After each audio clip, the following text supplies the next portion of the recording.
Pardon the interruption, but I'm Mike Wilbon. It's National Wig Day, Frank. If you lost your hair, would you wear a wig? I'm Frank Isola. I lost it 25 years ago. This thing's a snap-on. It is not a snap-on. You get a full head of hair. By the way, they used to call them toupees. What happened? Wig? It's not a. Men don't wear wigs. They wear toupees. That's not the word. Can we think of a person we want to out somebody is wearing a wig? Elton John? Yeah, Elton John. Yeah. Everyone should thank Bruce Willis and Michael Jordan what they did for shaving their heads. Those guys look good. Shave it off, baby. They look good. Wake up in the morning, shave it off like I did this morning. Look be sharp. a man. There you go. Welcome to PTI. Tony made it a whole week without working, and here to handle his business is our great friend from the starting lineup on Sirius XM, Mr. Frank Isola. Hair and all. Got it set. Let's begin with the absolutely captivating Australian Open men's semifinal matches. Carlos Alcaraz overcame cramping and vomiting to survive Alexander Zverev in a 5-set thriller that took 5.5 hours. Then, 38-year-old Novak Djokovic snapped a 5-match losing streak against 24-year-old two-time defending champion Jannik Sinner, also in 5 sets.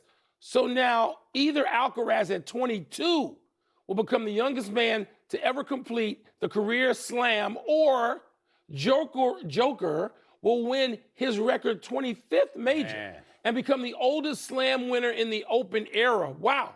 Frank, what stands out to you? You know, it was almost 10 hours of tennis today. And Djokovic, when he got to the microphone, he told the crowd, you got your money's worth today. Alcaraz, I expected it from him. Now, the cramping up, and Zverev was not happy about it. And you wonder, maybe that'll carry over to Sunday. Maybe that could help Djokovic. But we talked about this a bunch this week. He was going to have to catch a bit of a break. He caught that with Musetti having to retire. Then he created his own break. And then to beat Sinner. We said he was going to have to play one of the best matches of his career. Do you know that he faced 18 break points and he won 16 of them? It's amazing. What a match he played. And it was such, you know, I woke up early enough to watch the final 4 sets. And they have a big Serbian community there in Australia. I mean, there were Serbian flags all over. You could see how emotional he was. If he pulls this off, Mike, and it's not going to be easy, but he is 3-1 on hard court against Alcaraz. One of the great and he beat him last year in the quarters. Of all time. If he does this and gets to 25, I mean, come on now. That's Roger and Nadal gone. He beat them, and now beating Sinner and Alcaraz. If he can, still a big if. So I watched Alcaraz win the first 2 sets, win the tiebreak, and it's like, you know, going on 1 o'clock Eastern time. Yeah. And I'm like, you know what? I'm not going any longer. And then I hear that not only did that match become epic, which we were not expecting, but then Joker to beat Sinner like that after Sinner had beaten him twice. And let's face it, Sinner has been a legit number 1 in the world. That's right. And Joker at 38 to win on that surface? I mean, he's not playing on something that slows you down like clay. He's not doing that. So this is amazing and an amazing final to watch. And Sinner won the first set. Then he's up 2-1. And Djokovic comes back, wins the 4th set and the 5th set. And like I said, he was emotional. Think about this, though, for Djokovic. Since turning 30, this is going to be his 17th Grand Slam final. Rafael Nadal did it 10 times. Roger Federer, 8 times. You know what all this is saying? Think about that. If you want to talk about a GOAT in men's tennis, it's hard to come to any conclusion other than Joker. It is. But here's what happens with Djokovic. I loved Federer.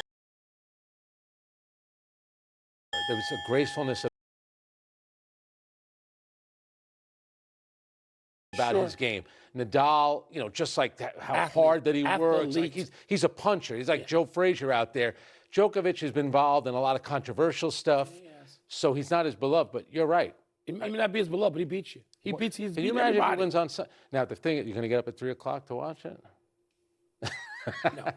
Gonna have to watch it on tape. All right, let's move to the NFL, where the Vikings fired GM Kwesi Adolfo-Mensah just a day after he openly contemplated his decision last year to let quarterback Sam Darnold walk in free agency. We all know how that's turned out. Darnold is in the Super Bowl with Seattle while J.J. McCarthy underwhelmed in his first season starting for Minnesota. There are other decisions that Adolfo-Mensah we can discuss too, Mike, But what was your reaction to the one the club made today? It just seems rash. I'm gonna go straight to JJ McCarthy because that's where I live. That's my division. That's the NFC Central. And JJ McCarthy, who started off his season, his career, in a preposterous win over the Bears on a Monday night for the whole country to see, he then got injured. He played down to what we expect rookies to play to. But at the end of the season, Mr. McCarthy won his final 4 starts, and the Vikings won their final 5 starts. So maybe the pressure should not have been put on him at the beginning of the year. He shouldn't have been starting. Let's blame the coach. Yeah. Let's put the blame where it belongs, on the coach. And yes, it was a bad decision to let Sam Darnold go. Many of us knew that on the way in the door. But if you want to talk about what it is you expect from McCarthy, if the kid goes out there in a tough division and wins his final 4 starts, what the hell else do you want from the guy who selected him? It's funny that you mention that because I think they're basing a lot on Sam Darnold, the fact that he lost the last game of the regular season to the Lions, and then he lost the playoff game. They only scored 9 points. So they were looking at it, and it makes sense from a financial decision. They're thinking, do we give Sam Darnold $40 million when we have a quarterback on a rookie scale? We can get other players. But you mean to tell me other people didn't sign off on that in that building? 100%.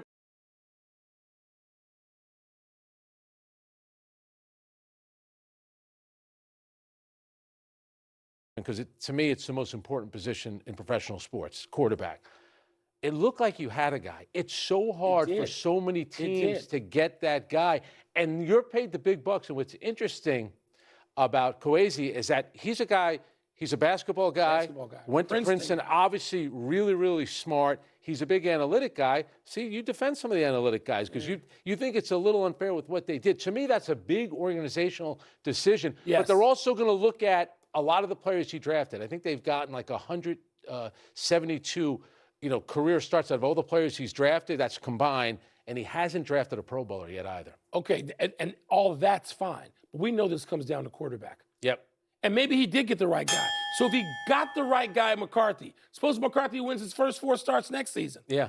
What more was he supposed to contribute in that context? But now that they made this the firing, now the stories are coming out that there was a lot of tension with the coaching staff in the front office. So this seems like it was something that was building, especially when they didn't make. I got 2 teams I can root against with great conviction every snap of the rest of the way.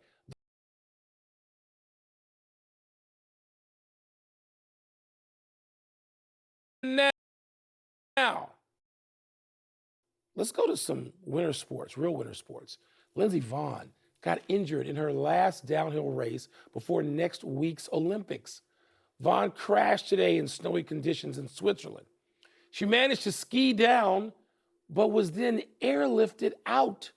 The 41-year-old has won 2 downhills this season and leads the overall standings despite skiing on a titanium right knee. Today's injury was to her left knee. Frank, your reaction to the crash and how it could affect one of the most anticipated storylines of the upcoming Winter Games. All right, very few of us want to do that at that speed. The crash itself wasn't that horrific, and like you mentioned, it's not the knee that she had partial knee replacement. Luckily. So the women's downhill, just like the men's downhill, that's one of the most anticipated events of the Winter Olympics. For me, it's the best event. The downhill is an amazing thing. The courage that the men and women have to do that. It's 13 days away. So, she's 41 years old. She took 6 years off from racing. Do I think she could be in the Olympics? NBC is keeping their fingers crossed that she can do it. She's one of the biggest names. NBC can't. They'll delay the Olympics rather than have one of their main storylines. They'll tell everyone just stay at like a restaurant in Milan, drink some wine, and eat some pasta. Let's let it go like a couple of weeks later. But I think there's a chance that she can compete, whether or not she'll be able to win. I like what she said. She said, my Olympic dream is not over. She released a statement. Then she went a little Yogi Berra on it. She said it's not over until it's over. Well, listen, I'm not going to speculate on whether she can or whether she can't. I hope she can. Yeah. Lindsey Vonn is one of those stars you like watching, whether she's competing or doing a commercial or sitting for 60 minutes or whatever it is. Yep. Lindsey Vonn has that kind of hold on people who care about the Winter Olympics. I've covered 3 Winter Olympics, and I have been down at the bottom of that hill to watch the finish. I've been at the top as well. the courage that it takes to even stand up there, much less go through what Lindsey Vonn has and do it again when her life is set. Come on, I mean, she doesn't have to do this to prove anything in terms of that sport. But to do this, and people are probably thinking, well, what is she doing racing this close to the start of the Olympics? That's what happens. Yes, yep. In both Summer and Winter Olympics. That's right. And so I hope she can make it. It is one of the huge stories of the Winter Games, and particularly because she's been so public talking about the travails and getting there and having to navigate. It's such a great event because everyone understands you're just trying to go fast. It's not like the slalom where you can get penalized. I still say one of the best sporting events I've ever seen that was on TV, Franz Klammer winning the downhill in Innsbruck, Austria. How amazing was that? What, you New York, you couldn't find your way to Europe to come to the Winter Olympics with the rest of us? And it probably was on tape delay, right? Unless they were skiing at night. That was a great event. But when we come back, former roommates Cooper Flagg and Con Knueppel tallied career.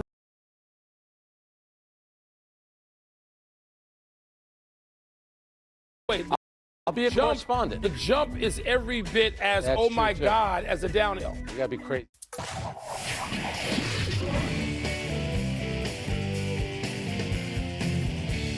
Time for our version of Words with Friends. What's first? Last night's battle between former Duke roommates Cooper Flagg and Con Knueppel was blank. Nationalistic is what I'm going to go with, Frank. This was crazy. I mean, how about Cooper Flagg getting 49? Yeah.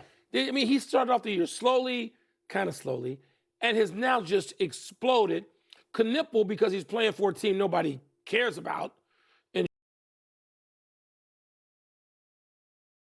42%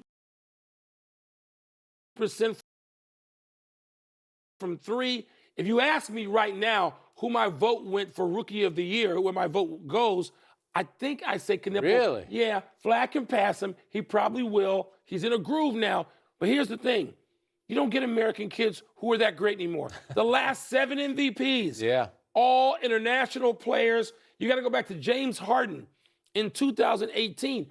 We're working on 8 years. Amazing. So Cooper and Knueppel coming to the rescue like this is sort of, you think the league will understand and maybe plan some all-star festivities around that? And they're both in that game. I'm sure Cooper they Flagg might have a chance to make the big game. Yeah. So my word is on the mark because last night one of your Chicago guys, Mark Aguirre, was getting his number retired, and Cooper Flagg, you know what he did? He broke Mark Aguirre's rookie scoring record last night by scoring 49. Do you know that Cooper Flagg right now has scored the most points in NBA history as an 18-year-old? He did that on December. Hang on a second. He did that as December 19th, and then 40 days later, he now has the most points ever scored by a 19-year-old. We're any 19-year-olds either. Look, he scored LeBron 49. was 19. I don't need an age. He scored 49. That's all that matters. That's not impressive. No, He's it could 18. be 50. And he scored 49.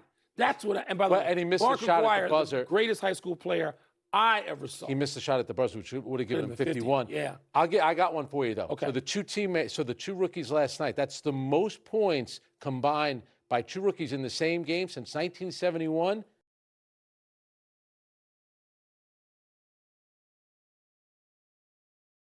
How far did they get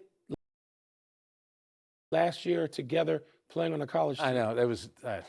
I'm just asking. You're getting on John Shire now. I'm not trying to take shots. No, Chicago's own. I'm not going to take shots. But why are you the guy? You don't think that's an impressive stat? No, most points ever by an 18-year-old. No one was 18 for the first 100 years of the league. No, it's irrelevant. Right, well, now, his greatness is not because he's 18. But what about? It isn't. And they play more. They play more AAU games.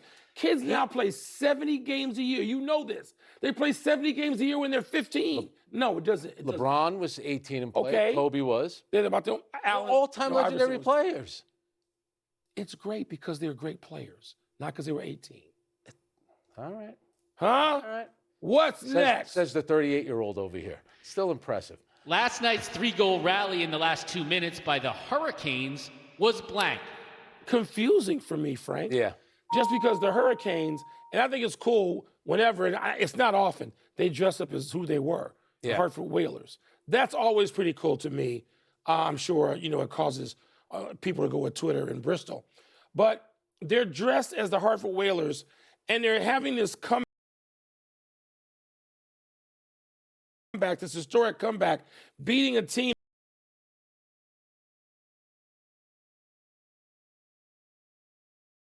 Circle's confusing too. My word is stunning. It's the first time in 30 years a team has rallied from 2 goals down in the final 2 minutes to win in regulation. Here's how they did it. The first goal, power play, but they also pulled their goalie, so it's 6 on 4. 6 on 4. Then they keep their goalie out at 6 on 5. Then Jordan Stahl scores with 29 seconds to go. Redirect. They did it in regulation. Now, people have scored that many goals just not to end the game. Yeah, and again, to win it in regulation. Yeah. That's the impressive part. And if you're Utah, how bad of a loss is that? You can't even get to overtime? You're up 2 goals? They scored 3 goals in 80 seconds, Mike.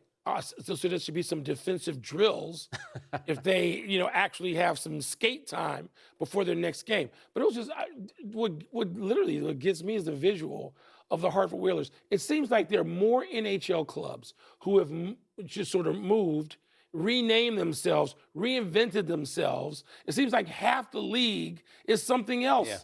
The Colorado Avalanche weren't the Colorado Avalanche forever and a day. Weren't they the Quebec Nordiques at some point? So there's been over 200 games where a team has scored 3 goals within a minute, but not.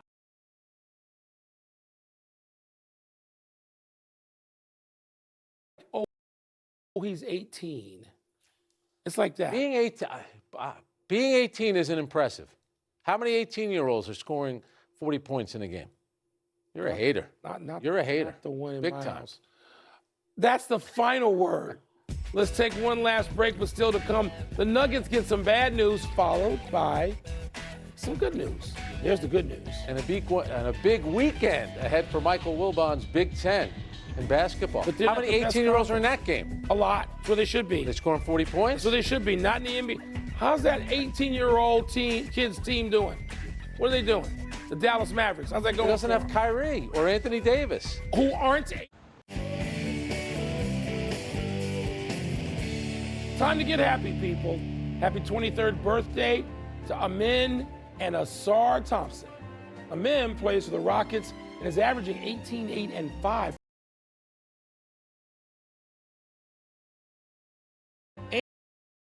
And in the G League.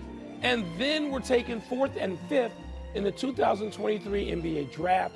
They faced each other last Friday with the men and the Rockets beating Asar and the Pistons. Fittingly, their matchup earlier this season went the other way. 2 terrific two-way players. Asar was born a minute after his brother.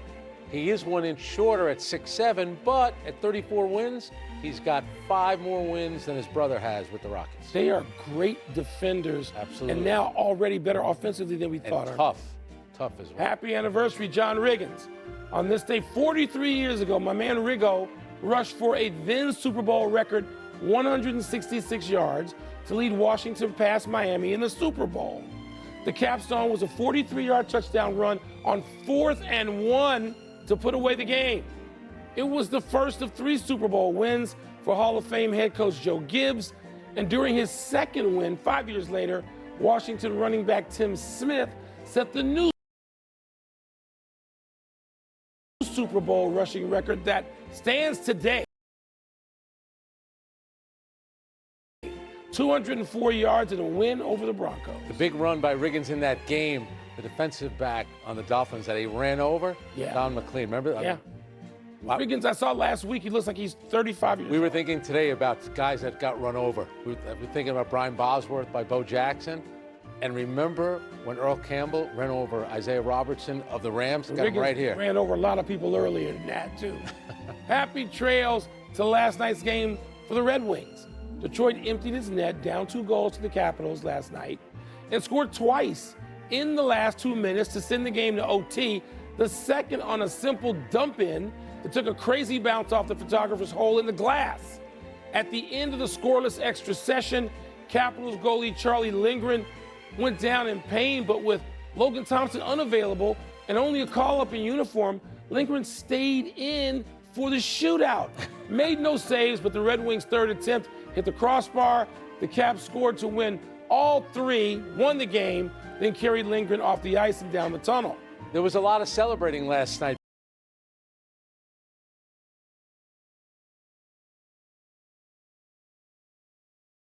We'll see Declan Doyle to the same position in Baltimore. We're running out of show. Let's get to the big finish. Aaron Gordon is out 4 to 6 weeks for the Nuggets, but Nikola Jokic is back tonight. How about the job that the Nuggets have done? 10-6 without Jokic. By the way, he could still miss 2 more. Well, if he misses 1 more game, he will not be eligible to win any of those regular season awards. But it's surprising he's back this quickly. John Gruden denies a report from The Athletic that the Jets reach out to him about a role in their offense. Your thoughts? That seems much ado about nada. The Eagles hired Packers quarterback coach Sean Mannion as their new OC. Does that make sense? Let me ask you a question. Do you want that job in Philadelphia? No. Being a head coach and the offensive coordinator? No job. Under a ton of pressure. Big Ten men's hoops this weekend. I know you're going to be locked in. Number 3, Michigan. Number 7, Michigan State tonight. And number 9, Illinois. And number 5, Nebraska on Sunday. What's the bigger deal? We don't get to talk about Illinois and Nebraska in basketball. Illinois is big. Illinois is big and can shoot it, and they can go a long way in the tournament. I'm just saying. Last one. Sabalenka, Rybakina meet in the Aussie Open Women's Final tonight. Who you got?